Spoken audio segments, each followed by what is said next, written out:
Hello, everybody, and welcome to another edition of the Tougies Take Podcast. We are back again to talk about the world of hockey, to talk about our favorite sport that we all love, the great world of stick puck and the Stanley Cup Playoffs, of course, that are currently ongoing. In today's show, we will be talking about everything playoff related. There were also some stories from non-playoff teams that are rather interesting today. Islanders that we'll talk about plenty as the show progresses.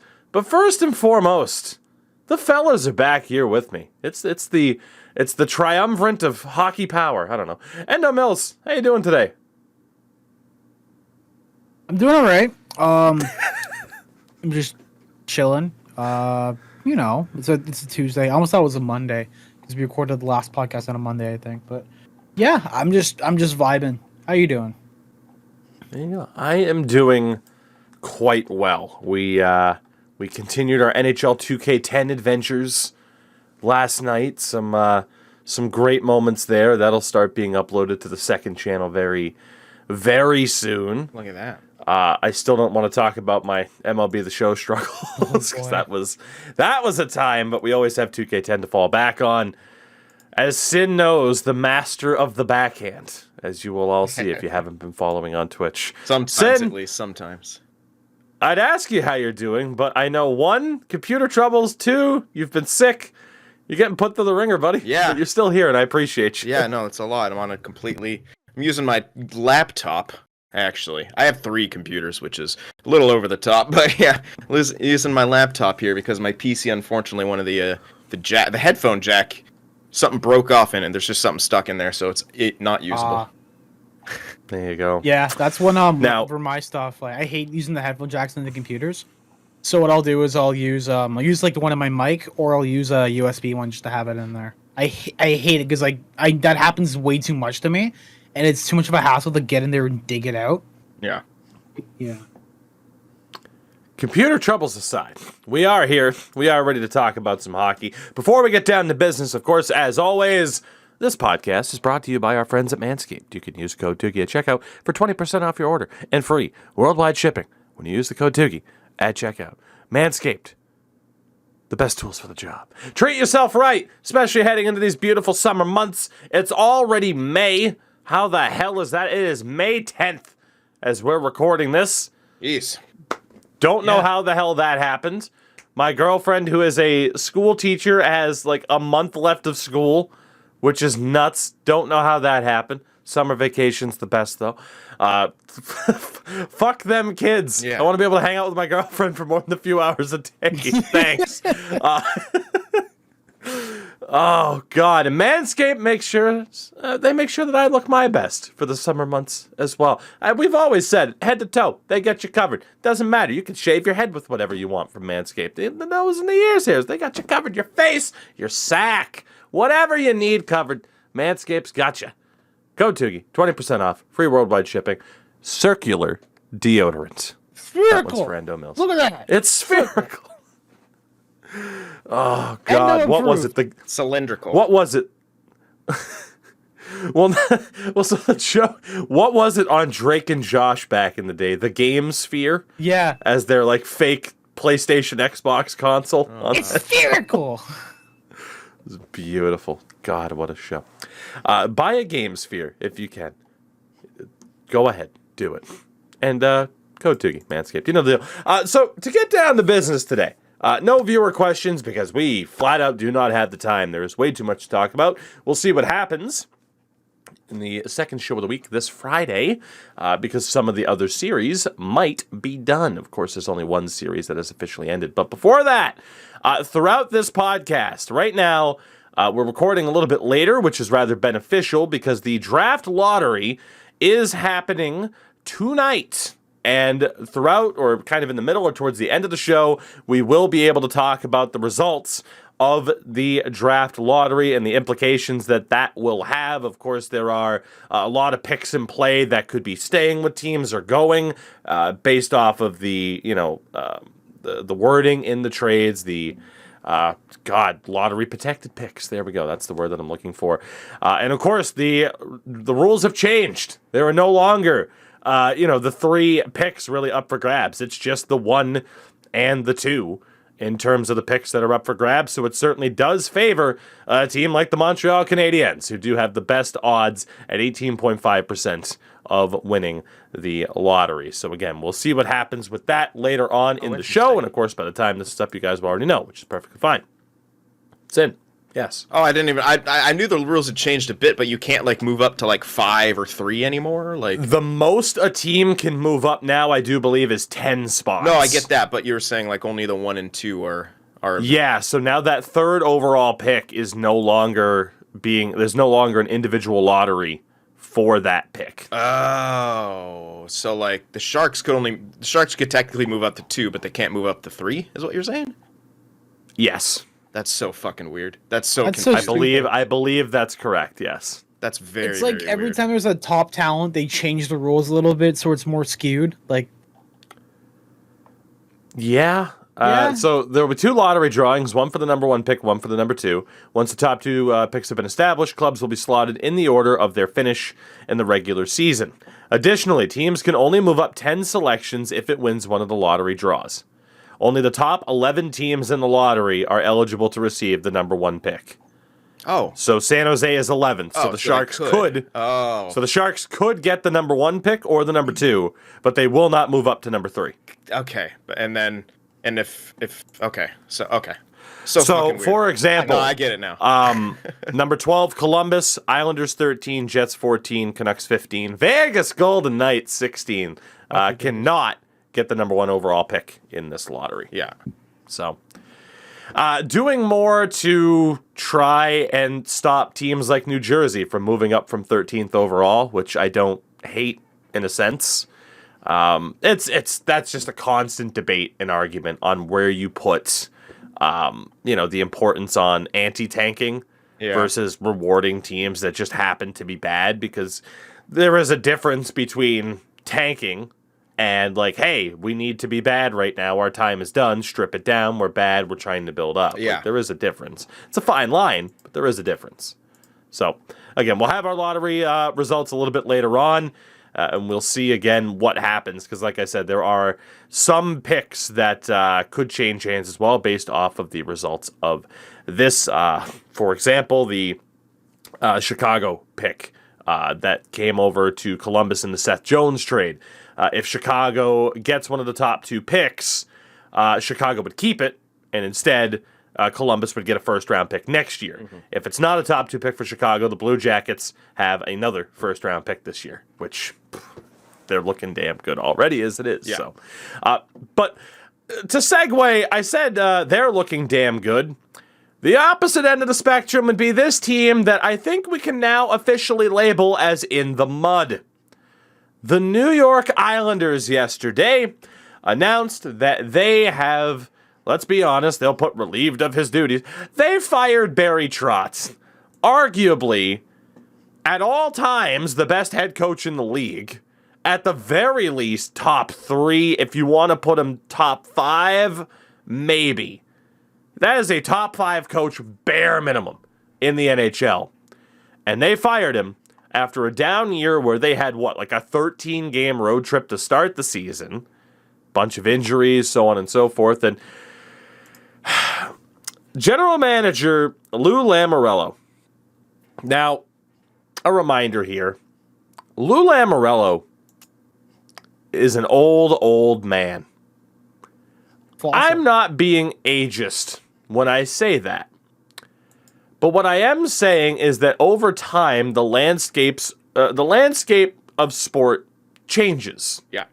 And what used to work no longer works. Lou Lamoriello has not built a Stanley Cup team in the salary cap era. We are coming up on 20 years since the salary cap was implemented. And you could argue a lot of his success comes down to the style at the time, which would be the trap game and the fact that you had one of the best goalies of all time, Martin Brodeur, between the pipes as well. So, for me, I look at that, and then I look at his statement of saying, and I quote, Did I consult with anyone on the decision to let go of Trotz? The answer is no. Did I speak to the players on this decision? No. I would never even consider thinking of anything like that. You didn't talk to anybody else. You didn't talk to the players. You just fired him because. He woke up and said, I'm going to press the button. There's a big button on my desk. It says fire. And it just... done. This is a coach in Barry Trotz, who of course came over as a Stanley Cup winning coach from the Washington Capitals, turned this Islanders team from the worst defensive team in hockey into the best in one season. One season. And you have fired him because they missed the playoffs this year with a 37, 35, and 10 record. Wasn't even sub This 500. This being fresh off of the back of 3 straight playoff appearances. The 2017-18 Islanders did not make the playoffs with head coach Doug Weight. Remember that, Islanders fans? Shudder to think. They made the playoffs 3 straight years in a row. They lost to the Hurricanes in the second round in 2019. Of course, went to the Eastern Conference Finals in 2020 and went to the semifinals. Again, technically, what kind of would have been the Eastern Conference Finals. Again, against the Tampa Bay Lightning. And they fired him. 2 straight conference finals appearances. Granted, last year wasn't technically a conference finals appearance because of the way the leagues or the way the league was structured. Yeah. Man, Islanders fans, like, this might work out. It might. Maybe you bring in a more offensive-oriented coach and it kind of opened things up. But at the same time, look at the construction of this team and how it's been built as a defense, physical, old-school Lou Lamoriello-style team. Ross Johnston is signed for 4 more seasons at $1.1 million. Yeah. Matt Martin has 2 years left at $1.5 million. Casey Cizikas has God knows how many years left. He has 5 years left at $2.5 million. Cal Clutterbuck has 2 years left at $1.75, recently re-signed. Kyle Palmieri, 3 years left at $5 million. This is a team that is constructed to play a Lou Lamoriello style of hockey that is likely only to succeed under a coach like Barry Trotz. They had a goalie in Ilya Sorokin, who is likely, and we'll talk about the 3 finalists, likely not getting the respect that he deserves in the Vezina conversation for how good he was. He had a .925 save percentage this season. This is a rather poorly constructed team that had a great coach, and you took that great coach away to take some of the blame away from you? That's the only way I can view it. Like, you have a bad season where you don't make the playoffs. Most logical people are looking at the challenges the Islanders had to overcome in the first month and a half, 2 months of the season. Maybe the illogical people would be like, oh, they need a change. And I think that's who Lou was listening to and decided, well, it better be Barry and not me. Horrible decision at face value for the New York Islanders, and I can't believe it. I cannot believe after one bad season, 3 straight years of missing the playoffs, you miss once and he gets sacked. Lou Lamoriello should have been fired on the spot the second those above him heard that this was going to be his move.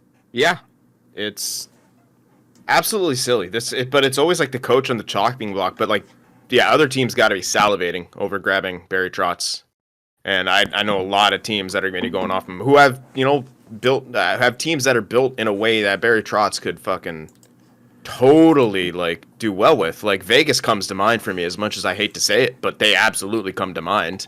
They would benefit a lot from a coach like him with how their roster's built. Like just think of Mark Stone. Already, you love Barry Trotz as your coach if you have Mark Stone. Yeah, I mean, I was gonna I was going to bring this up, right? Because you and I had a conversation about Barry Trotz, and I was going to bring up, like, okay, well, who makes sense? And you, as a Sharks fan, you've seen the Sharks mentioned a lot, and you disagree with the idea that he'd be the right coach for the team, even though, of course, you acknowledge he's an amazing coach. 5 years ago, I would have been all over it. But I look at what Barry Trotz's track record is, and the guy doesn't play young talent. The Sharks are in a position now where you fucking have to. You have to play young talent, and you can't allow them to be tried to be, turned into these grinder types and whatnot. Like, you're going to have Eklund and Bordelot probably playing middle 6 minutes next season. You're going to still have Erik Karlsson under contract. Who knows what's going to happen with all the rumors? If anyone gets moved, it's going to be Burns. So you still have one major OFD on contract who's definitely has expressed some kind of concern about playing in a too defensive system. Like, he needs to be able to do his thing. Is he going to be able to do that in a Trotz system? Will you get that buy-in from him? And if you don't, well, that's $11.5 million. Like, you've pigeonholed yourself in a situation. I don't think Barry Trotz is the answer. And Sharks fans need to stop looking for Band-Aids and just accept the fact that you need to go and stitch this up carefully and go, literally stitch by stitch and fix the issue. There's no quick solution to this. You can look up and down the NHL right now and talk about, granted, Anaheim, a lot of young talent. That'd be an upgraded head coach. Yep. Arizona, bring Barry Trotz into a 5,000-seater. Let's go. Buffalo, Chicago should certainly be interested. Mm-hmm.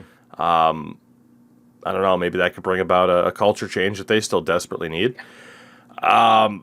Detroit is one that really stands out. Imagine how, like, Moritz Seider already looks great. God. Yeah, Moritz You Seider. put Moritz Seider into a Barry Trotz system? Oh, my God. He's winning the Norris for the next 10 years. Yeah. Like, holy God. Montreal, they already got their man in Marty St. Louis. Yeah.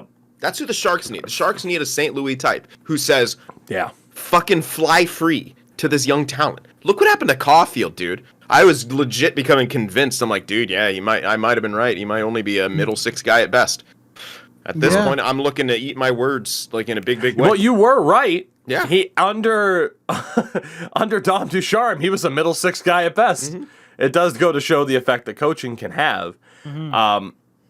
I want to shout out a bit of a wild card here as well. I don't know if Seattle will fire Dave Haxtell. They should, and bring in Barry Trotz. 2 teams that stand out to me from the Western Conference. Vancouver, who apparently don't want to commit to Bruce Boudreau, and Winnipeg. Talk about a perfect fit for Barry Trotz if he wants to move to Winnipeg and deal with what everyone knows is held against Winnipeg, and that's the location. He would be a perfect fit for that roster. And if he can't get the likes of Wheeler and Scheifele and that leadership core to really click at this point, then okay, we're going to rebuild, and Barry will bring up the next era. So those are 2 teams that stand up for me as well. And only one fan base, I think, will be happy landing a coach the caliber of Barry Trotz. Yeah. Yeah.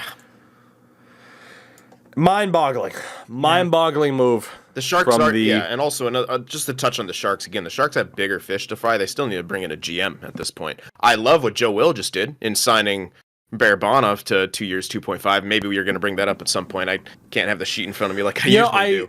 But I was going to ask, I saw that you liked the move. Mm-hmm. To me, I'm like, it might be a little bit more than I'd want to see my team spend on Barabanov, but at the same time, he did show a lot of promise this season. Yeah, his numbers weren't horrible. I think he had like 39 points, almost like 40 points in 70-something games, or I think it was like 39 Let's get and 70. An exact look at what his numbers were. Of course, Leafs legend Barabanov. 39 points in 70 games. Yeah, so you think of an 82-game season, that's 45 points, maybe 50 if he has a streak. Like, it's not bad for 2.5, yeah. It's really not horrible. Like, and you think of... And he was honestly playing in the top 6 more often than not. He was playing with, Hurdle and Meyer a lot of times, or sure, like he was that like third guy on a line. Oftentimes you have the duos, he was often that third guy and usually did really, really well. Production, the entire Sharks team struggled with production for the most part, but I really did like Barabanov, and for me, $2.5 million for 2 years is a really, really good show me deal. It's not, Hell, dude, if he puts up 40 points for both of those 2 years, I'd say it's a fair deal. I think he could put up more than that. I think he'd be a 50-point guy, in which case I think it's a great deal for 2.5. The Sharks also signed Jacob Magna, who looked like a world beater once he got the playing time that I think Middleton had, basically. Yeah, the Sharks are so good at giving these I don't know, I just think of it, DeMello, Middleton, and now Magna. Like they have these defensive that they could bring up and play in those like 4 or 5, or they play him in the top 6 and then they go elsewhere. They could sometimes get like 3 or 4 time, or in the case of Middleton, he played a bit lower and obviously, didn't look as good anymore. But yeah, the Sharks have this interesting thing where they can make these defensive players really solid. We have really good defensive, not like key defensemen, but we've always had those really good supplemental depth defensemen, and they've always done really well when they've moved on, or done really well when we've brought them up. So, congrats to Magna. There was another firing in the hockey world.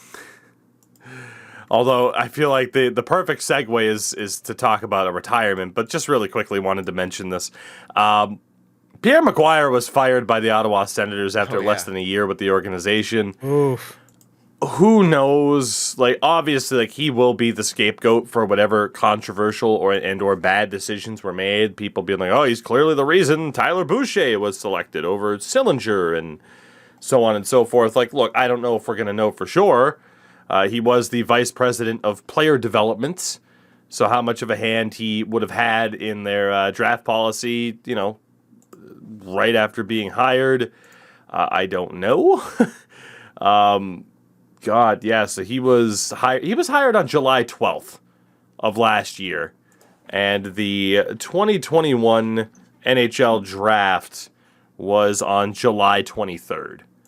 Like, come on. Like, he might have had the ability to say, oh, no, we definitely got to take Boucher. But at the same time, like, those decisions were probably locked in. Like, I don't know. It's interesting that he got fired, but in terms of, the people going about being like, oh, every bad move they made, Travis Hamonic, that was Pierre Mcguire. Like, come on, people are being a little bit ridiculous in that regard. But probably a good decision for their organization. Pierre Dorian's like, there can be only one.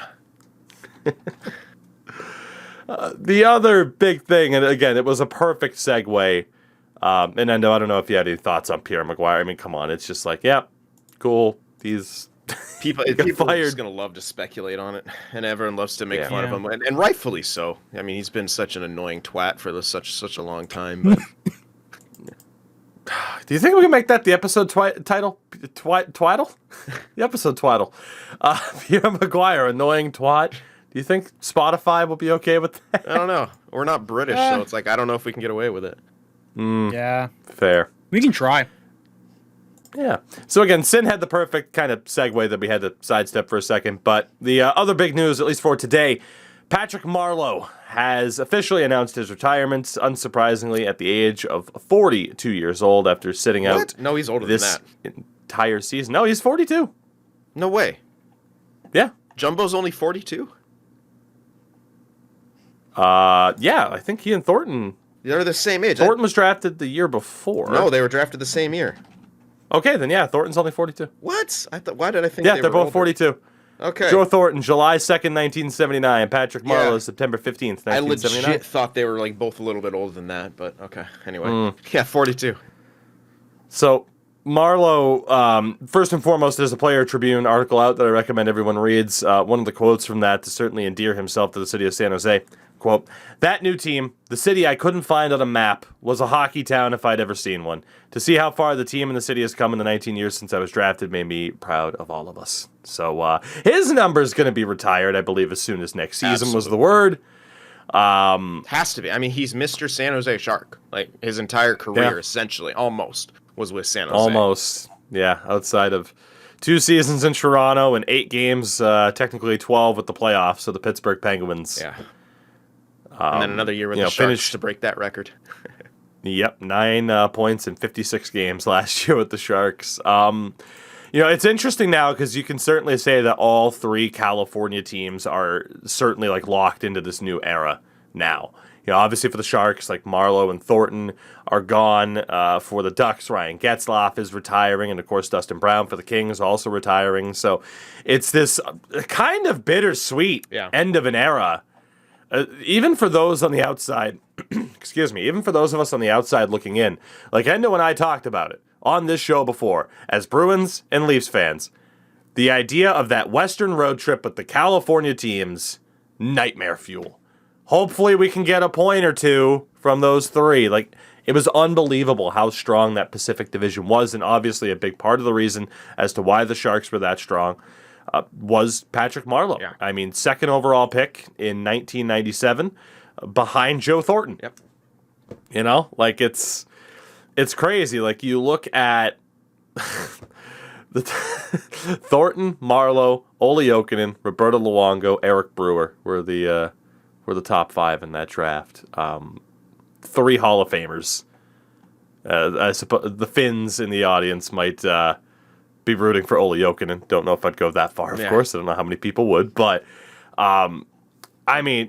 he holds franchise records for the Sharks: points, goals, power play goals, shorthanded goals, 2-time Olympic gold medalist, scored 20 goals 15 times in his career, finishes his NHL tenure with 1,197 points in 1,779 games. He is a future Hockey Hall of Famer, literally in my opinion at least, literally the only thing, of course, Sin, as you know, that can be held against him is the lack of a ring, but at the end of the day, it is a team sport. Yeah, and I'm trying my best to steer hockey from going down that path of caring so much about cup wins for individual players. It seems so counterintuitive to what the sport is and what the culture is. They're always yapping about how much of a team sport it is, how it's the most team-oriented sport, but then they want to judge the greatness of someone by how many times they won a championship. Like, God damn, it takes, it's one person at a 19 or 20, there's 19 other guys. We talked about that not all that long ago, right? Like how the attitude, I think, is shifting because of the popularity of the NBA where, people care about stats, but at the end of the day, that is a ring-oriented league. We talked about the differences, of course, 5 people on a court at all times compared to what the hockey is. But, and in the playoffs, like you have 8, maybe 9 guys. Yeah, it's crazy. This is a guy in Patrick Marlowe that played more games than Gordie Howe. Mm-hmm. He is the all-time leader now in games played in the NHL. That is fucking insane. Yeah. That sort of longevity is tough. Like, especially playing through some of the eras he played with, man. You got to remember, drafted in 97, he jumped right into the NHL, essentially. And it's in the tuck-in... I always mix it up, but clutch and grab area. I always want to say tuck. Yeah, the clutch and grab area. Lived through all that, and then the transition came to 06 where it started slowly getting more speed oriented. Oh, well, guess what? Patrick Marlowe's got fucking rockets. Like, he's fast as fuck, boy. And yeah, it's been, So it's a bittersweet day. At the end of the day, though, again, an incredible career. We all kind of saw this coming after he sat out. And I saw the tweet, and I'm going to see if I can track it down here. But essentially, I believe now it is just Zdeno Chara, Joe Thornton, and Tom Brady who are still essentially active players in their sports from the 90s, from when they were drafted. Yeah. Which just goes to show, again, that, the insane durability and consistency that someone like Patrick Marlowe has to be in a class with players such as that. And again, it's in terms of, and let's see, list of NHL players to never win a Stanley Cup. Where Patrick Marlowe resides on this list now, I'm not sure. Because you are talking about the Marcel Dion's, Pat LaFontaine's, Brad Park, Paul Kariya, Henrik Lundqvist, Pavel Bure, Lindros, the Sedins. Like, where you want to put him on that list, that's up to you. He is certainly on that list, though. As big of a shame as that is. Thanks, Pittsburgh. Yeah, for fuckers. We're so close. For denying us. Yeah, so far. Two other quick things to note here before we get into talking about the playoffs. Again, I mentioned it earlier. The Vezina Trophy, the 3 finalists were announced. Unsurprisingly, Igor Shesterkin, UC Saros, Jacob Markstrom in there as well. Again, this is a regular season award, not a playoff award. Igor Shesterkin wins this hands down. Like, it's not even really a conversation. Like, we consistently, mention guys like Saros and Markstrom and even Ilya Sorokin throughout the regular season, but it's Shesterkin. And again, we will talk about the Rangers-Penguins series in a few minutes. And the last thing I wanted to note, PK Subban is now appearing as an analyst for ESPN. Please retire now that you have this gig that we all know that you will succeed in with flying colors. Or at the very least, if you are going to keep playing, stop slew-footing people. That's my request, PK. You are phenomenal at what you do, but please stop slew-footing people. With that, boys, let's get into talking about the postseason here, and we will start off. Or not. Go ahead. I was going to mention something. This is pretty big. We talk about women's hockey a lot, and we talk about growing the sport. So, as of yesterday, a new title of highest earning woman hockey player has been given to someone. Thank you. I wanted to bring this up, and I missed it because our hockey didn't thumb it up enough. Good job, our hockey. Yeah. Mcguire Grant Mentis signs with the Buffalo Beauts with an $80,000 contract. Now, that's not like, when you look at stuff that the other guys are getting paid, that's equivalent to like an ECHL level, AHL level deal. That's amazing. Now that she doesn't have to work her job as a quote-unquote a FedEx driver, a professional woman hockey player had to have a full-time job to basically manage everything as well. But now she's getting paid $80,000, which is 9.38% of the current cap of the Buffalo Beauts of the PHF. $750,000 is their salary cap, and it's great to see that women are getting paid more and getting more money they deserve. Hopefully, this is only the start for something new as well. To note as well, if I can find it right here, she played with the Toronto Six. I think this last year was their inaugural, but their second year of being a franchise, and she led the team with 30 points. So they're also saying that she's a really, really good skater, really talented, and obviously that's evident because she's the highest earning woman hockey player right now in North America, if not the world. That's one of those things that we've talked about on this show that I think, supporters of women's hockey have mentioned numerous times. You get these leagues into a position where these women can focus on solely just being professional hockey players. And as good as they are, the caliber of the games will only go up. I am still questioning the future promise of the PHF and some of the decisions that they've made recently and, what's happened with the Players Association and such. But it was good news, certainly. So again, Endo, thank you for bringing that up. Obviously, fucking playoff season for that announcement to come through, it does get a little bit buried and doesn't get the attention that it deserves, unfortunately.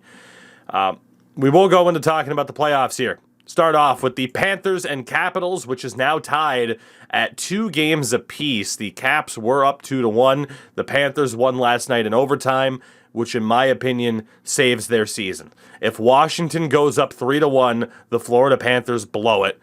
I do believe that the Panthers will now come back to win this series.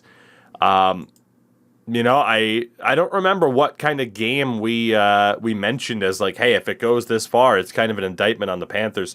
At this point, though, certainly if the Panthers were to lose this series, there's no other way to view it other than they blew it. So to have a 2-2 split for them right now is absolutely gigantic. Yeah, definitely. I still think I know it's a bit tougher, but yeah, the fact that they went down 2-1 for me was a huge missed opportunity in the first place. But again, yeah, they've tied it up and doing it in overtime too. That kind of feels like a moment in the series where they could really turn around and figure out like, okay, this is what it's going to take. Like, that's an experienced Washington team, former cup winner from a few years ago. They still got a lot of those people on that roster. And again, we question how much of a playoff team Florida is. And they still got a lot to prove, but yeah, they just need to get out of this round. So for Washington, Ovi and Backstrom both leading the way with 5 points, 1 goal, 4 assists each. Oshie's leading the team in scoring with 3 goals in 4 games. But the big story here for the Caps is the goaltending. In 2 appearances through the first 4 games of this series, Vitek Vanacek, who was the better of the 2 goalies in the regular season, has a 4.24 goals against average and an 8.63 save percentage. Yep. Ilya Samsonov, sub 900 save percentage in the regular season, has a 1.67 GAA and a 9.49 save percentage. As much as we talk about what this series has been for Florida, there is no denying that this probably would not have been a close series to this point and had a 2-2 split in Washington's favor if it hadn't been for Samsonov finding his game and kind of living up to that potential. I mean, again, he was one of the big 3 KHL goalies. He, Shesterkin, and Sorokin. And certainly we've seen the latter 2 perform at that extremely high level. Shesterkin's going to win the Vezina this year, kind of waiting for Samsonov, and this could serve to be kind of his coming out party. On the other side for the Panthers, though, 4 games of Sergei Bobrovsky, 900 save percentage. Again, $10 million against the cap. Yeah. I mean, I don't know if they turn to Spencer Knight at all, but that is simply not good enough. In terms of the forwards as well, they're doing pretty much what they were expected to do. Sharing the wealth, they are putting up points. Carter Verhaeghe's leading the way with 3 goals in 4 games. It's just literally, I think it comes down to the Panthers. Like, they are letting up a lot of rush chances down the other way, and Bobrovsky's not bailing them out, so you have a 2-2 series here. And for the Cats, just figure out if the goaltending can sort itself out, you're good to go. But when you're talking about Sergei Bobrovsky, that always feels like a pretty big if. Yep, and it's crazy how he got that much money. But especially as a goaltender, it's absolutely insane. It's really unfortunate, and it's crazy how stacked of a team they have when they're paying Bobrovsky $10 million. That still trips me out, like how they were able to manage that. Like, imagine how much more stacked they'd be if they had a goaltender making like just half that much. Think what you could do with $5 million onto that roster. Yeah, I mean, essentially Tampa-esque, right? Like, they could take it to that next degree with what Tampa's been able to do. Endo, how are you feeling about this series? I think the Panthers have it, potentially still in 7, but I did say at the start of this that I felt like the Caps could win it, and still kind of feels that way, doesn't it? Mm-hmm. It's just it all comes down to the gameplay and everything going on there. Gameplay. I'm thinking about virtual hockey for some reason, and because 2K10's that damn good. Yeah, it's that damn good. Like, the scoring this year so far across the board has been absolutely ridiculous. I'm gonna cut that out there. Like, I've been talking about that before we even started recording the podcast today. Scoring is absolutely insane. I don't know what's going to happen with this series. I think it could go 7. I think Florida's going to bounce back. But you never know with the Capitals. They got that one taste of glory with Ovi. Winning it back in, I think it was 2018 or 2019. Can't remember which one. And 2018. Yeah. That's when they beat Vegas. Correct. Yeah. That's fist pumps. Yes. Fuck Vegas.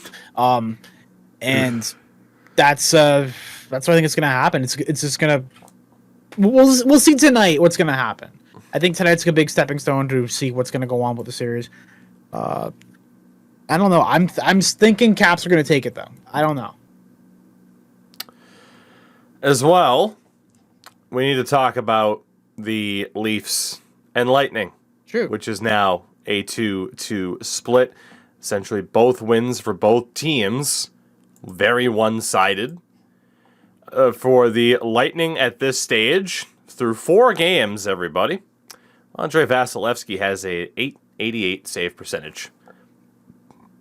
How the Leafs have not done more to take advantage of that, I do not know. For Tampa, Kucherov leading the way with 5 points in 4 games. It's ridiculous. Like, Tampa is scoring. It's just, again, the Leafs not being able to take advantage of the fact that Vasi's struggling. And on the other side, I mean, it's an 888 for Vasi. It's an 889 for Jack Campbell. Again, the line scoring. Matthews and Marner both have 6 points in 4 games. Like, this is essentially a mirror match at this stage. Very, very intrigued to see what happens. Sin, I am watching the draft lottery. The Vegas Golden Knights may have just gotten a top 2 pick. What? Of course. They had, yep. Well, no, wait. Okay, no, never mind. We're good. Okay, NHL fucked it up on one of their screens. It's Buffalo has Vegas's pick. Yes. Okay. On the screen draft order, it just says Buffalo, not from Vegas, and then they cut to a different screen, and it's Vegas in brackets next to Buffalo. Oh my god. We're okay, everybody. Because if Vegas moved up to that, they would get to keep it. They can't even move up to the top 2, That's though. true. So I should have known but if that. they move into the top 10, they get to keep that fucking pick, and they better not. Oh, they can't move into the top 10 then. They're at 16. They could only move up to 6, so they can't even win this. What a horrible mismanagement if they go from the NHL if they on go that up to, board. Ruby if heard they that go to before. 6, Holy though, shit. they get No to kidding. keep their So, pick. okay. It's top No more protected. No more live updates from me on the draft board until it's finalized, Jesus everybody. Christ. I apologize. So, and I wanted to throw it to you here. Obviously, you are the most invested in this series. Leafs Lightning, Game 5 is tonight. It's actually going to be starting very soon here as we're talking. How are you feeling about this as the Sharks will be picking 11th? I lied. How are you feeling about this? Because it really does have the feeling if whoever wins Game 5 is probably going to win the series, but it's been back and forth the whole way. Yeah, I don't know. This is one of the weirdest things to gauge as well. Because I always said Leafs in 6, Tampa in 7. But Tampa hasn't lost a game. Hasn't lost 2 back-to-back playoff games in like 3 years. I'm just going to say that, 3 years. Since the whole incident with them getting swept by Columbus. That was the last time they lost 2 consecutive back-to-back over like playoff games. So if I want them to win in 6, if I want Leafs to win in 6, they have to win tonight and then win next game, which we all know it's not going to happen. We know that for a fact. They're not going to win 2 in a row against the Tampa Bay Lightning. I mean, it hasn't been done against Vasi in a very long time. Exactly. So. You have no chance, no shot. So your best bet is to win this game, lose the next game, and then like lose in 7 again, and then there's gonna be a riot around the city. Which I mean, you can't. I don't want to be mad because I can't be mad if they lose this series. They went up against the back-to-back champions, who have shown that they can score and be there when they have to be there and show up when determined and being there. But like, I don't know what else this Leaf team can do. This is probably the best Leaf roster we've had in a long time, where it's kind of even, except for John Tavares dropping off of a basically face of the earth, except being in the penalty box. We'll talk about that later. But I don't know what this team's going to do if they lose. I don't know what they're going to do, like at all. Sin, correct me if I'm wrong. Is that not the most Leafs thing ever, though? It's a 2-2 series, and Endo is like, well, shit, what if they lose? Yeah. I understand the feeling. It's been such a weird series.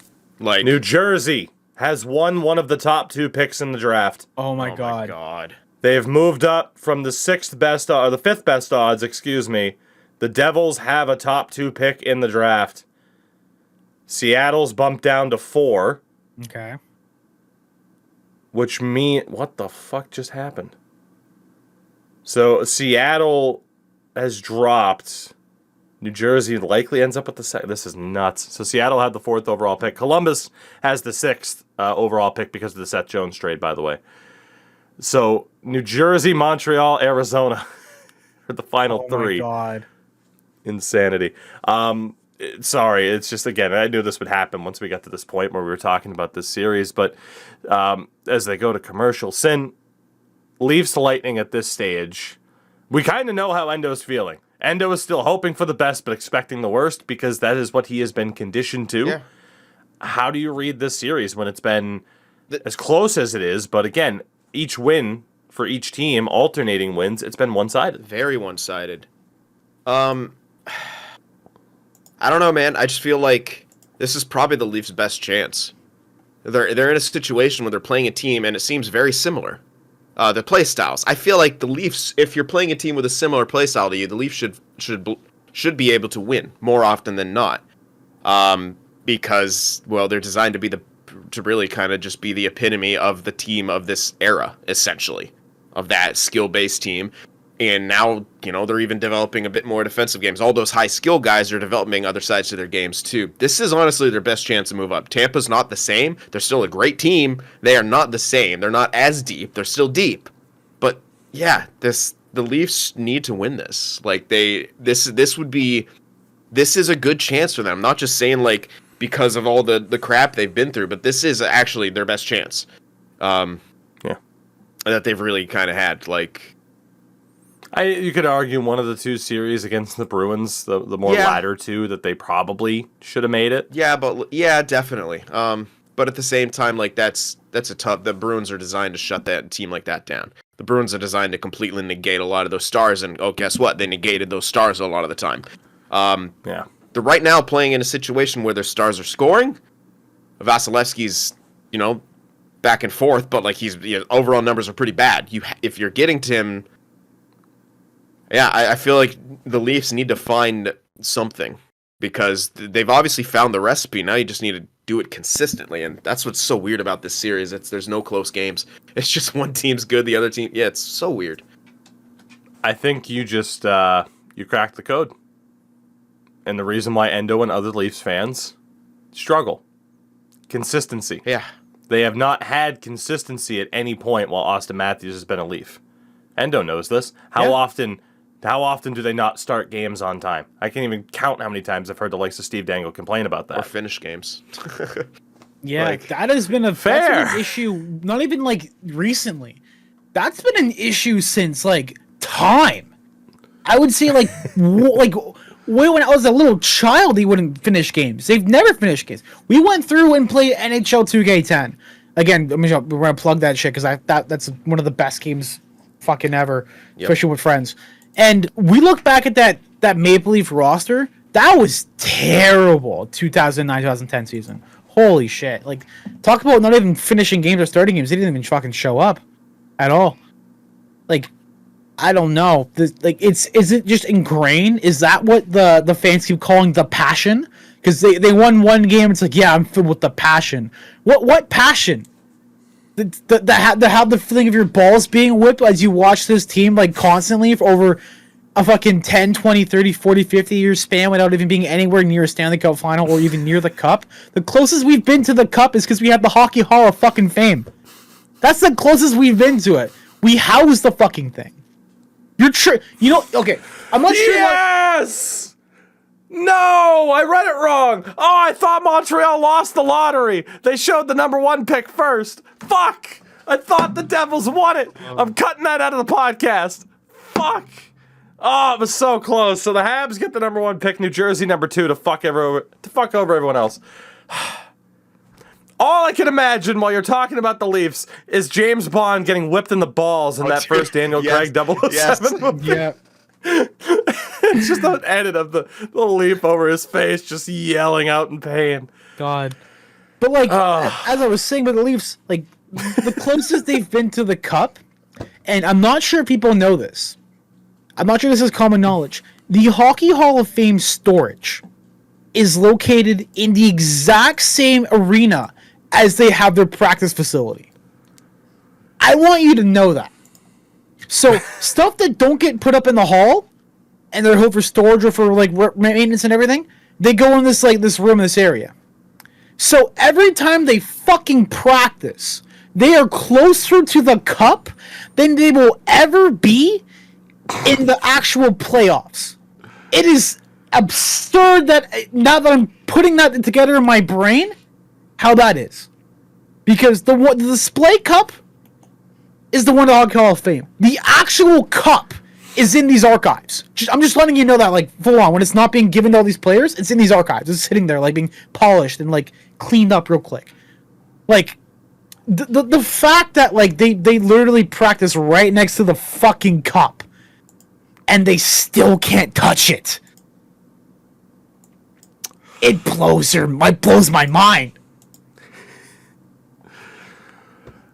Leafs in 7.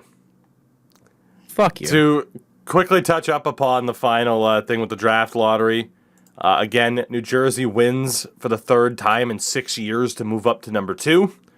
That is the only bit of movement as Montreal retains the number 1 pick and will select first for the first time since 1980.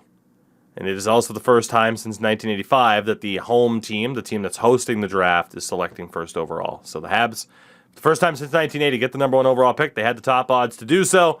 I clearly shouldn't watch things live while also recording a podcast because I had 2 misreactions. I was hoping for craziness. Every year it's the draft lottery, and nothing really happens except New Jersey wins. Lol. So, very intrigued to see if Montreal does in fact take Shane Wright. I'm sure they will. The other playoff series. God, yeah. Does he speak French? That's a good question. Well, here's the thing. I've heard that Shane Wright was no longer kind of the consensus number 1. Like, there's a lot. He's kind of fallen down in some scouts' graces. He is the consensus number 1, but he did not destroy the league to the extent that people thought he would. Yeah. He had 94 points in 63 games for Kingston. But this was another, one of the rare OHL exceptional status players. And you can look back at his progression. His first year in the OHL, 66 points in 58 games. This year he had 94 and 63. Yeah. Of course, he couldn't play last year. I think in a sense it's almost unfair criticism, but he is still the consensus number 1 for the draft. I can't imagine Montreal taking anybody else. The number 2 kind of consensus name out there right now is Logan Cooley of the U.S. Developmental Program. But he is that late riser. I mean, maybe we do have a Nico Hischier, Nolan Patrick situation. Except Shane Wright doesn't have the injury concerns coming into the draft. Yeah. That's the only way I can kind of see this happening is if you saw that big of an impact. But with Shane Wright not having those injuries, I can't imagine that would be the case. I would guess that Logan Cooley is likely going to be a Devil, although he's also a center. Hughes, Hischier, Cooley. They might trade that pick, yeah. They could. They could take a defenseman. I'm very intrigued by this draft, for sure. But, yeah, I am rather positive Shane Wright will be a Hab unless they go completely off the wall with the pick. Yeah. We'll move on then. I mean, Leafs Lightning, I think we kind of got our thoughts out there. Again, damn the draft lottery for getting our hopes up for craziness every year, and it never, ever happens. Besides New Jersey moving up into a top 3 spot. Every time. The Carolina Hurricanes and the Boston Bruins.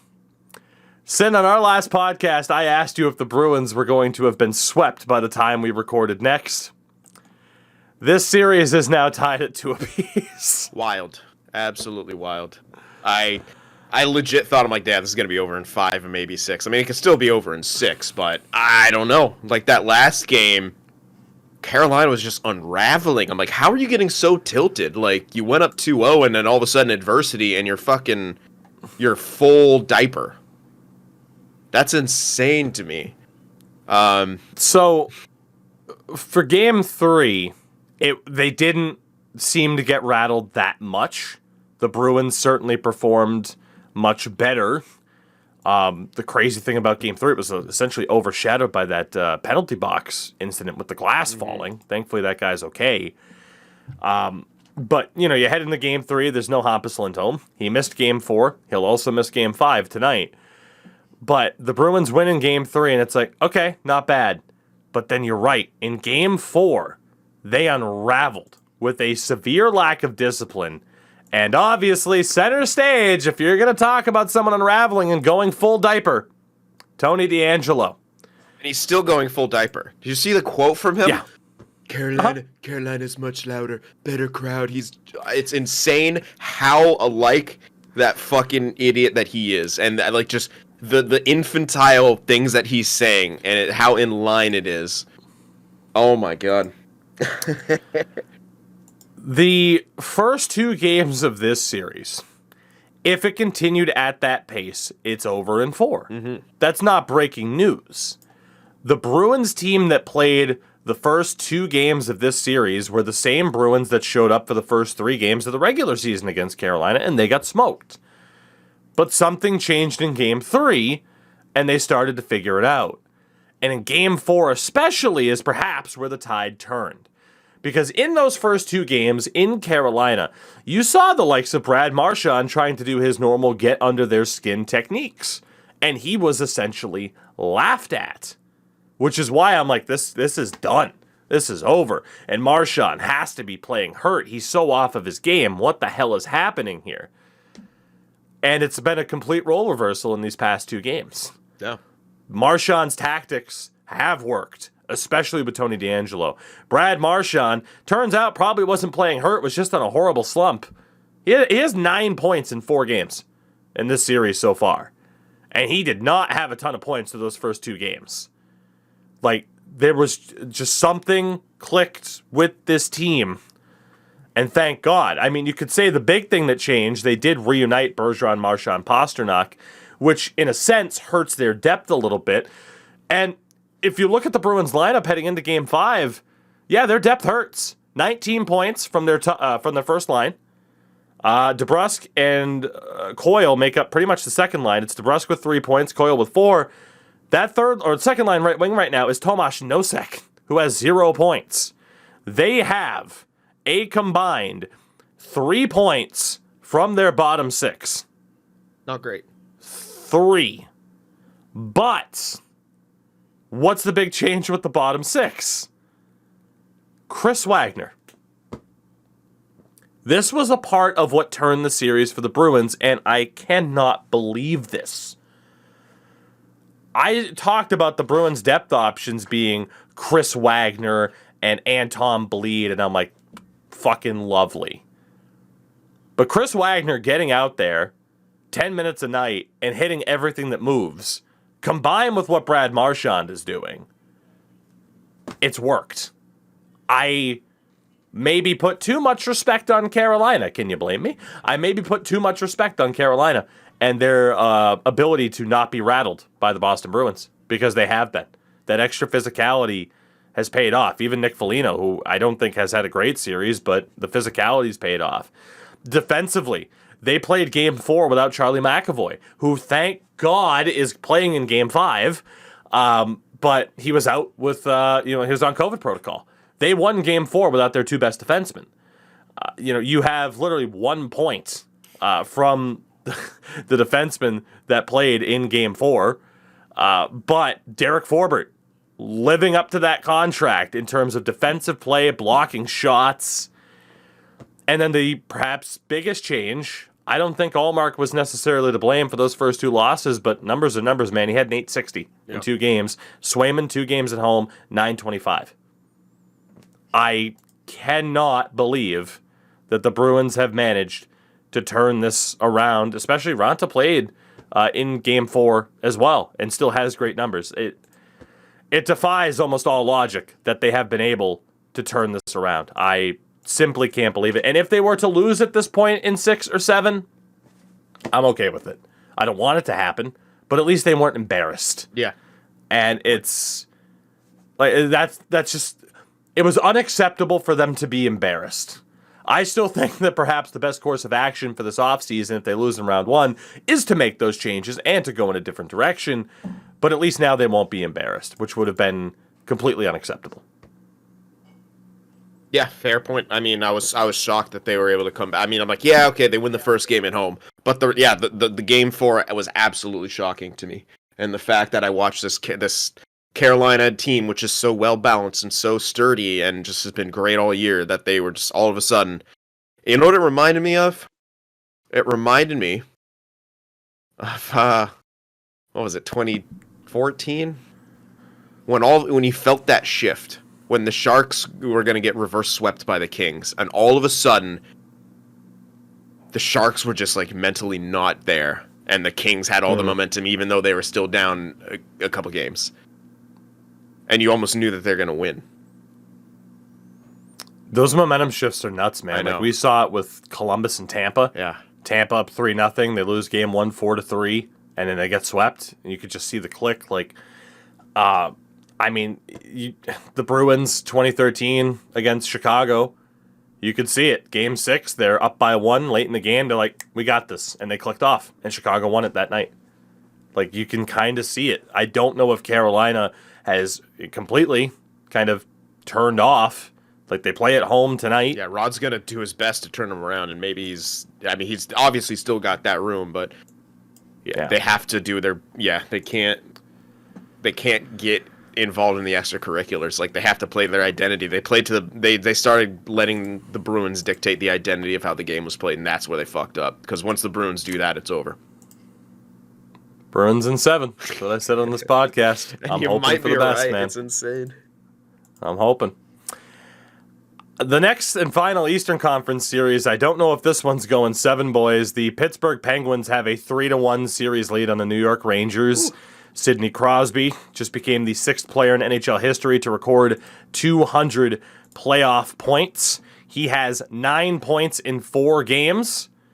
Jake Gensel with 6 points, 5 goals in those 4 games, and 5 points in 4 games as well for Brian Rust. They have scoring up and down the lineup, which is insane. Defensively, they got people putting up points. Michael Matheson, fucking Panthers legend Michael Matheson, has 5 points in those games. And I want to hear from you about this, specifically from the Penguins' perspective. As a goalie, Louis Domingue only has a .906 save percentage. His glove.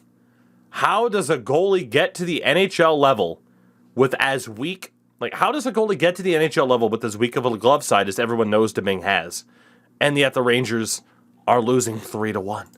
So, we talked about this before when the Penguins played the Islanders. I think it was last offseason with the glove with Tristan Jarry. That is not a goalie issue. That is a goaltending coach issue. You could say that it's a goalie issue itself, which, I mean, technically it is because of, like, the way the goalie is the one doing the actions. But the goalie coach is there to help improve certain areas that have faltered. For example, there are some goalie coaches that are just specialize in having a good glove and doing that way. Some of them are better at getting that lateral movement towards for the goalies themselves. I don't know. I mean, I've always had I don't want to glow when I say I've always had a good glove hand, but I've always had a good glove hand. Or in my instance, I have a really bad blocker side, which is very common as well. So I think it's just psychological as well, too. It's hard to explain. Well, I think you did a good enough job, and psychological kind of brings it to the Rangers' perspective. I mean, Sin, I know you were kind of changing stuff over, but I mean, you look at the... my computer I forgot I didn't plug my computer in the laptop. The charger? It was draining battery so quick. Like, we started at like almost 100%. It's already down to 30. There you go. But the Penguins, firing on all cylinder. Jake Gensel is a star. They look great. The Rangers... It's tough to say. I've heard people say the stars aren't delivering. Kreider, Zibanejad, Panarin, all at least point per game. Yeah. Defensively, they're getting contributions on the scoreboard. Fox has 4-4. Igor Shesterkin has a .905 in 4 games, whereas in 2 appearances, Georgiev has a .936. Yeah, people were blaming Georgiev over Shesterkin. Oh my right, God. like, I get what Rangers fans are going to say, and it's like, well, you look at the goals that went in, and it's not all Shesterkin's fault. But the bottom line is, he's not stealing the games for you guys like he did all season long. And all of a sudden, you look at Shesterkin not stealing games, and the team and you're down 3-1 to Pittsburgh. What did I say on Twitter? When Lundqvist has an off game, the Rangers don't look good. This has been a thing for fucking... This is just how the Rangers are built. Like, they need to... Like, at this point, if they do not realize this, like, and how much more depth that they need, and like, it's not going to work. And I hope that was the reason I was hoping they get eliminated in the first round. It's like, it ain't going to fly. Because, yeah, it was very obvious. All of a sudden, like you said, when Shesterkin can't steal games, this team's losing to a Pittsburgh team. This ain't the Pittsburgh of 2017, 2018. Like, they're still good. They still got Crosby and Malkin, but also Crosby and Malkin are 5 years older. Yeah, it's... This is exactly why I said I'm not going to bet on the Rangers, and I'm not going to bet against Crosby in the first round. At least in this situation, like if against the Rangers, and as of right now, I'm on the right side of that. And yeah, they're just it's the lineup of the Rangers. It just doesn't impress me to the degree of like you're a true contender, like you're a bubble team who had a great goaltender. Sound familiar? Please recognize this and fix it. How long does this series go, Endo Mills? Your prediction: are the Rangers boned? I'd say 6. Sin, Game 5's tomorrow. Is that the last game of the series? It'd be it's in New York, isn't it? Yes. You know what? I'm going to say Pens in 5. Simply because Crosby don't give a fuck what building he's in, dude. The Sharks 9 lost the points in cup 4 on their games, own was ice, it? man. Maybe it's just my own. The Sharks losing the cup on their own ice in Game 6, but... We'll move over to the West here then, because again, that series is shocking. Mm-hmm. It's shocking to see where it's at right now. And of course, the Penguins will play the winner of the Bruins and Hurricanes, which that looks like it'd be a great series regardless of who's there. The Colorado Avalanche completed the sweep of the Nashville Predators. Cale Makar posting 10 points in 4 games, which is a new playoff record for points amongst defenders. Nashville swept in the playoffs for the first time in their history, leaving only 3 teams to have never been swept. Seattle in 0 playoff series. Vegas has never been swept in 11 career playoff series. And the New Jersey Devils, 45 playoff series. They have never been swept. Those are insane stats. The Avalanche... Those are insane stats. Like, Yeah. Right. How do you find that shit? Who has that on file? well, not just to that. break Like, that's out on a rainy day. impressive. Like for an organization, that's very impressive for an organization. Not bad for a Mickey Mouse organization, right, Wayne? Deep cut there on that one.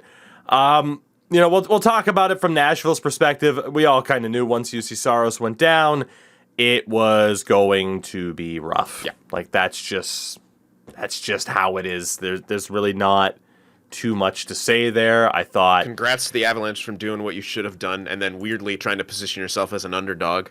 Bizarre, but Yeah. That was super weird. against all odds. Bro! Like, they don't even have Put a syrups. fucking banner. Put a banner up for that one. Jesus Christ. God, anytime Nashville's mentioned, I just want to put banners up for everything. Swept by Unfortunately, Colorado. Their we're considered admins ruined that. Yeah, we're for considered the rest of the top- time. Yeah, the Preds are gonna forever be tied to the whole raise a banner thing. But I mean, Connor Ingram stepped in, unenviable job. Zatkoff. Finished with a .913 save percentage despite allowing 14 goals in 4 appearances. The man was Zatkoff. He tried, and then Matt Duchene, 4 points in 4 games. Trennan, Granlund, Roman Josi was held to just 2 points in 4 games. There's only so much you can do when you're up against that stacked of a team and you're missing your top goaltender. So it's really nothing to hang their head on. Colorado, Jesus, man. Again, Cale Makar is insane. I still don't think he should win the Norris for this year. It should go to Josi. People will be like, oh, look at the playoffs. Playoffs don't count for that award. McKinnon, Landeskog, both with 6 points. Rantanen had 5. Like, they're insane. The biggest concern for them is goaltending. Pavel Francouz was hurt in Darcy Kemper was hurt in Game 3. In those 3 appearances, a .934 save percentage. Francouz comes in, plays games 3 and 4, had a .902. We don't know if Kemper will be back for the start of their next series. Obviously, he'll have time to heal up. But that is the biggest concern right now for the Colorado Avalanche is we kind of already saw with them last year what a big-time injury or a couple of injuries can do to your playoff hopes. So they take care of business there, but the big question now is what happens with Darcy Kemper moving forward, and obviously I hope that he heals up. I want to see a good great team at their best. Yeah, absolutely. Rest up and heal up because, the next opponent, it's going to be they're going to be a much, much tougher series in all sense of the word. It will be either the Minnesota Wild or the St. Louis Blues, who are also now tied at 2-2, kind of going tit for tat, similar to what we're seeing from Tampa and Toronto. Again, you look at the numbers for the teams at this point. Kirill Kaprizov's over a point per game. Ryan Hartman's over a point per game. Eriksson Ek's over a point per game. And Marc-Andre Fleury has a .914 save percentage. Where for the Blues, Ryan O'Reilly, David Perron are crushing it, 6 and 7 points respectively. The Blues, rough goaltending from Ville Husso. Despite the shutout in Game 1, he has a .906 in 3 appearances. I believe Bennington started Game 4, had a .933, so it looks like Bennington's probably going to win back the net. The biggest thing for the Blues right now is they've had a lot of injuries on the defensive side, but it looks like they're getting some players back. So, yeah, this one's destined to go 7, as we all kind of thought that it would. Yeah. I still think how does it not? I still feel like the Blues can outlast him, especially if Bennington's going to play good in the playoffs. He just has that edge to him, and I still think he's completely not worth the contract and completely overrated. But again, goalies can get hot, and he just seems like one of those guys who, when he gets hot, it's really hard to knock him off. Well, speaking of hot, then, Flames and Stars, unless I had anything to add about Wild and Blues, but I feel like we kind of summed it up pretty well. Flames are fucking up. So this is tied as well, 2-2 through the first 4 games. Worth noting, Jamie Benn was just fined for the second time in this series. Already fined twice without a suspension. Fucking unbelievable. He gets away with so much, man. It's insane. Yeah. It's because for the longest time, I didn't understand. I didn't understand the hate for Jamie Benn. And then you start to look into it and you start to watch Stars games a bit more, and then you read up on the history, and it's like, I get why nobody likes Jamie Benn. Yeah. I understand. One of the dirtiest players in the league. He is. I say that as a fan of the Bruins, of Brad Marchand. I would know a dirty player when I see one. Jamie Benn's a dirty fucking player. I'm not breaking news. For the Dallas Stars, because we're already talking about them, so let's go ahead. They have gotten astronomically good goaltending. I don't even know if you can put those words together. I just did.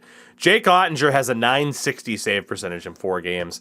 He made maybe the save of the playoffs so far with that glove save in Game 4. Yeah. Holy shit. But unsurprisingly, the Stars aren't scoring. Let's see. 3 goals for Pavelski, 1 for Hintz, both on the top line.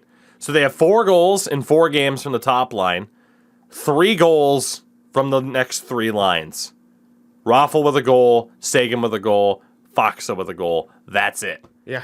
Like, they are struggle bussing as much as expected and are being held in this series by an underperformance from the Calgary Flames.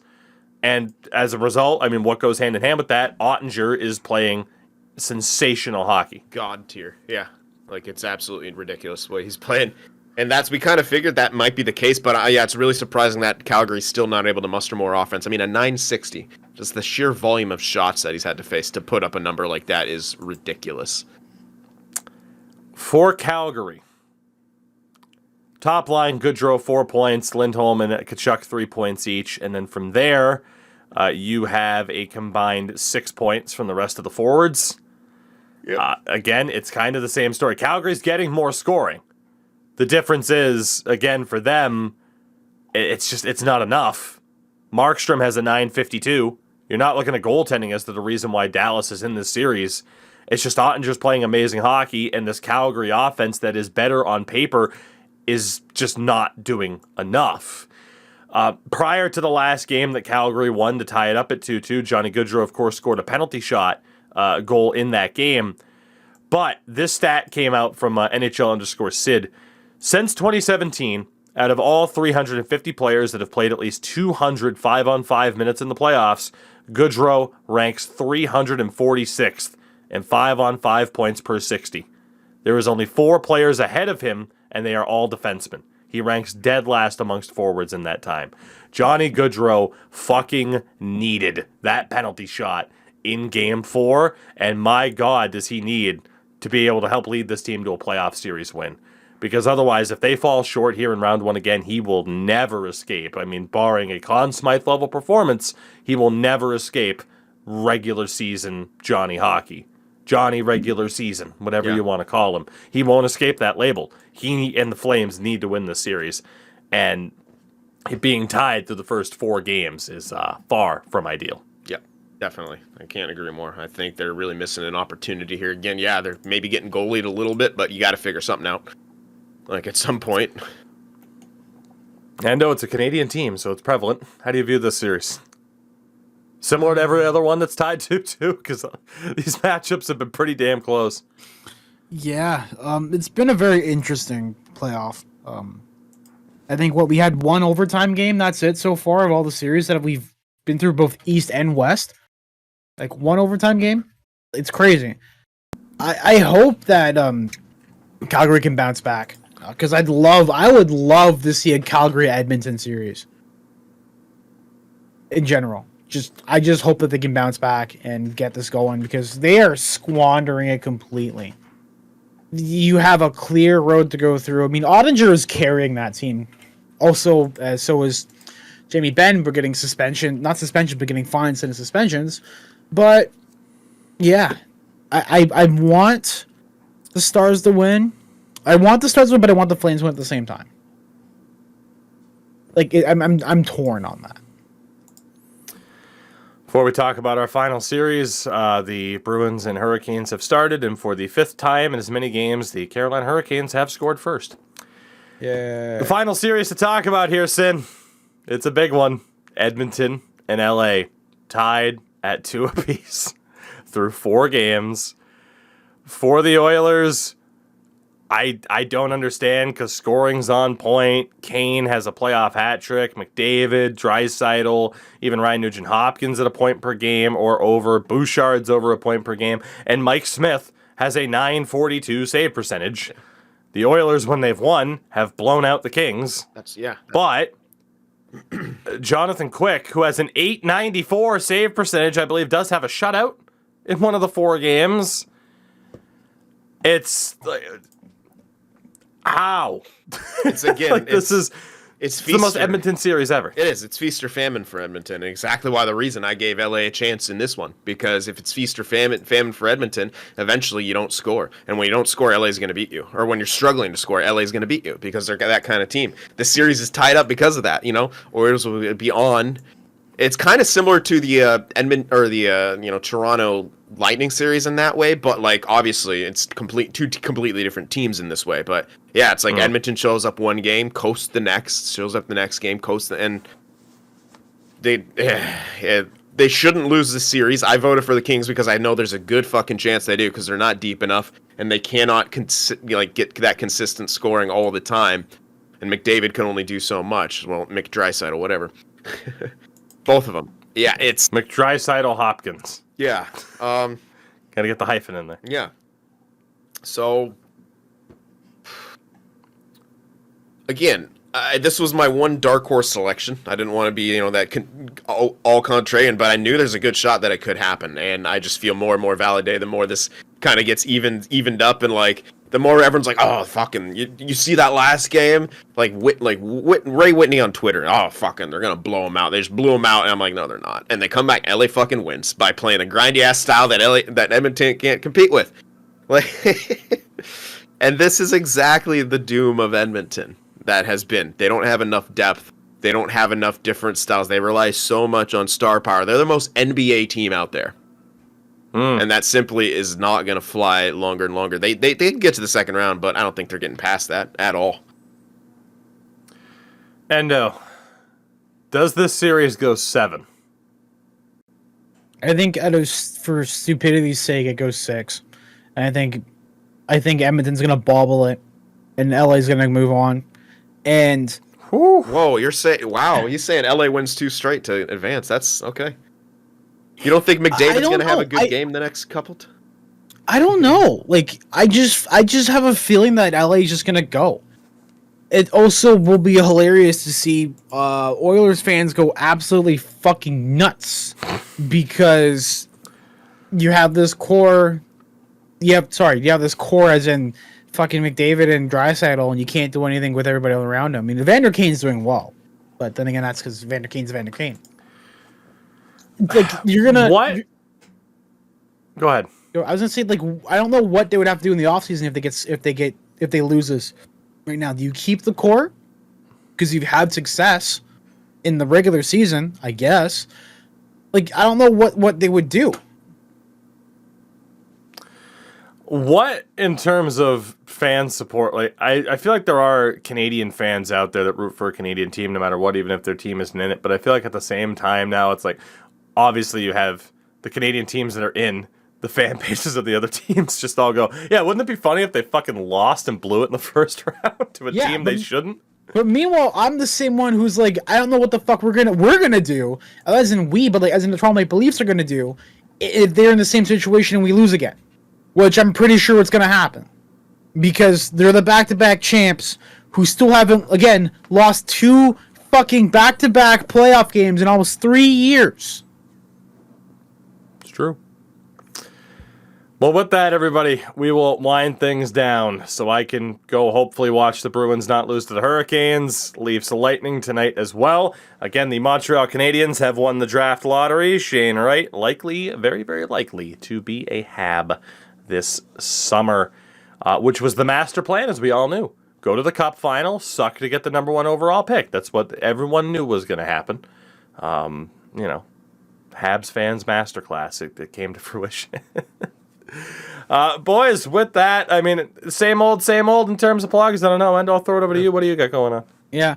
So I delayed my YouTube live premiere because I was just busy working on stuff. We'll see for Tougie. I was a little behind on a little video. Mostly working on new video that's coming out. Can we say what it is or no? Yeah, as a reward for those who listen to the podcast. Go ahead.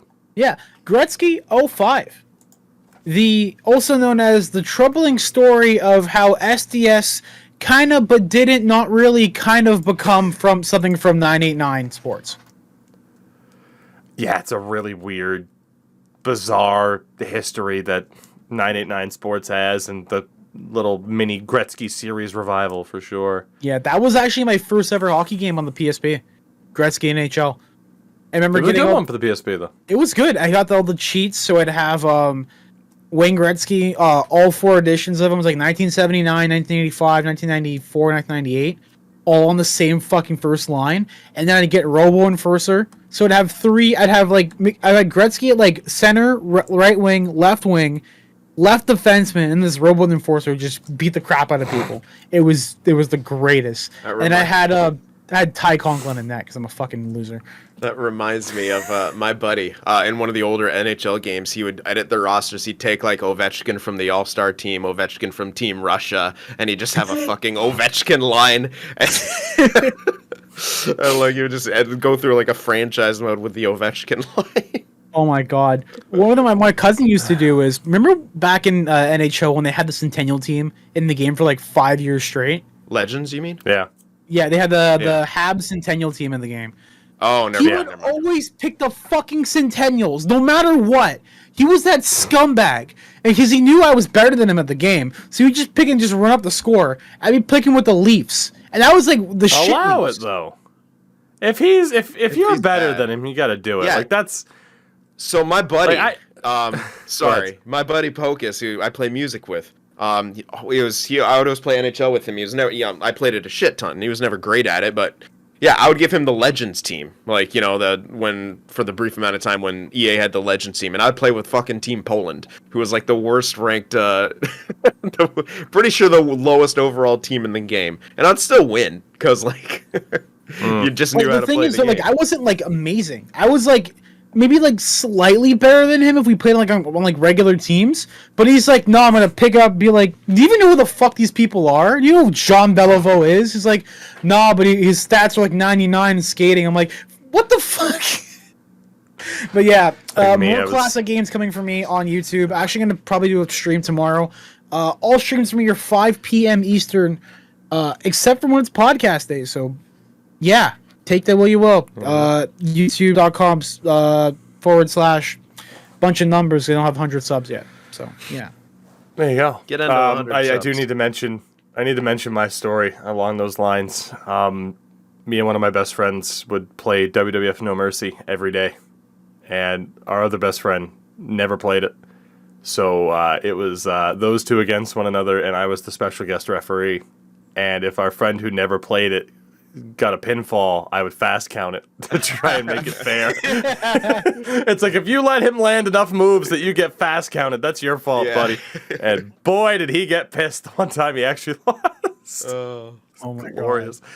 Sin, what do you got going on, sir, aside from sickness and PC issues? The Vancouver Canucks series is continuing despite the few days it's been without a video, simply because all the computer issues I've been having. But yeah, the YouTube side of things, Sinful Productions. You can follow me on Twitter. I'm tweeting a bit more because of the playoffs. Sin FTW Prod.